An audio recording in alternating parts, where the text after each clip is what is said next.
नमस्कार भाग्यदर्शन कार्यक्रम को आपण मानक बहुत बहुत स्वागत करुच्छे मु जसोसी प्रज्ञा। आज आम कथा अनुराधा नक्षत्र विषय अनुराधा राधा किए समस्ते जानी ना राधांकर भल पाइबा को देखे थाए अनुराधा नक्षत्र। अनुराधा ए अनुराधा होची गोटे नारीर नाम अनुराधा। आम बहुत जनक झील को देखिए ना थाए ना अनुराधा। तो अनुराधा राधांकर भल पाइबा को डीप लव को देखे थाए अनुराधा नक्षत्र। अनुराधा नक्षत्र होची कहा किए शनिकर फल हुए बिछा राशि रे। अनुराधा नक्षत्र जो मानकर अच्छी से मानकर फास्ट लाइफ टा बहुत स्ट्रगल थाए, बहुत कष्ट थाए। और तापरे एते भावरे सी माने विकसित होई थांती, एते भावरे सी फुटी थांती जो थे कि उदाहरण पलटि जाई थांती। कोइलाटा जेते अधिक प्रेशर नब तापर हीरा हेब। अनुराधा नक्षत्र होची एक्जाक्टली सेया। अनुराधा नक्षत्र फास्ट स्टेज टा मु कहली ना कष्ट प्रेशर अधिक नेला परे हीरा हेबा। पंक भितर पद्म फुटिबा एवं कोइलारू हीरा हवा होची अनुराधा नक्षत्र।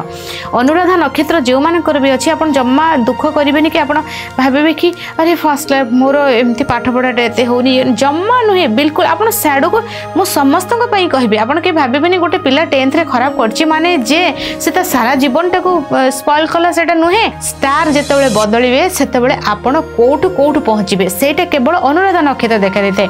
अनुराधा नक्षत्र मु आज समस्त कहूँ जदि कौन पुअर अनुराधा नक्षत्र अच्छी कौन झीर अनुराधा नक्षत्र अच्छी आपण स्वामी अनुराधा नक्षत्र आपण स्त्री अनुराधा नक्षत्र भल पाइबा पर केबे भी डाउट करेंगे।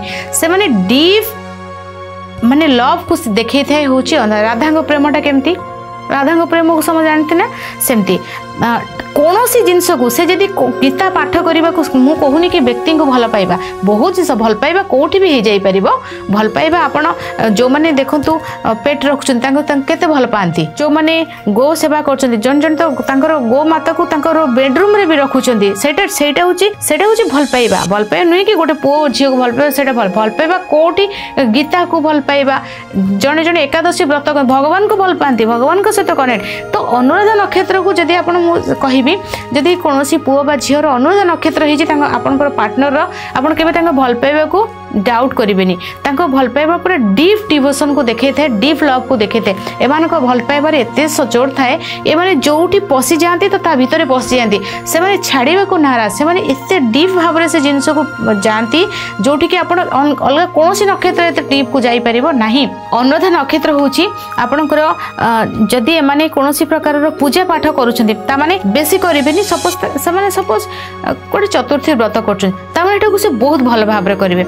गीता पाठ करुँच गीता को से बहुत भल भाव बुझा चेष्टा करें। डीप माने पूरा तार बहुत तल को से जाती जो लेवल को जाई हबो से इमोशन और लव डिवोशन को देखे थे ता छड़ा किछि नुहे। अनुराधा नक्षत्र जो मानकर अच्छी लाइफ रे आपनकर देखिबे पाखापाखि 35 वर्ष पर्यंत 30-35 वर्ष पर्यंत आपन को बहुत सारा कार्य करने को पड़ो, आपन को बहुत सारा स्टेप नवा को पड़ो। आप फेल्योर बारंबार होते आपको कहले जो कोइलाटा बहुत अधिक प्रेशर केते प्रेशर से नेला परे तो हीरा होची पूरा रंग बदली दउची। गोटे पद्मटा जो आसे पद्म सब आसे ना पद्मटा सब सीजन कौन आसे कि आसेनी ना। तो पद्मटा केमती गोटे कादुअरु गोटे पंक कादुआ बहुत सारा अपरिष्कार है तापर जे कि पद्म होची ना जेतले पूरा भरे फुटी जाउची सेटा केमती केते आमे कहउछंती सेटा पंकरु आसी अपरिष्कारु आसी सेमती आसी।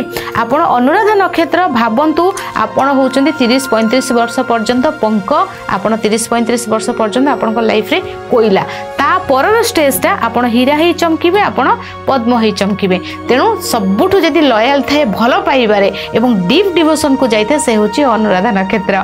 बहुत भल नक्षत्र जदि आपण लकी जदि आपण को अनुराधा नक्षत्र किए भल पाउछंती। आज समय हो जाइछि भाग्यदर्शन कार्यक्रम को एठी रखुछि विदाय नउछि नमस्कार।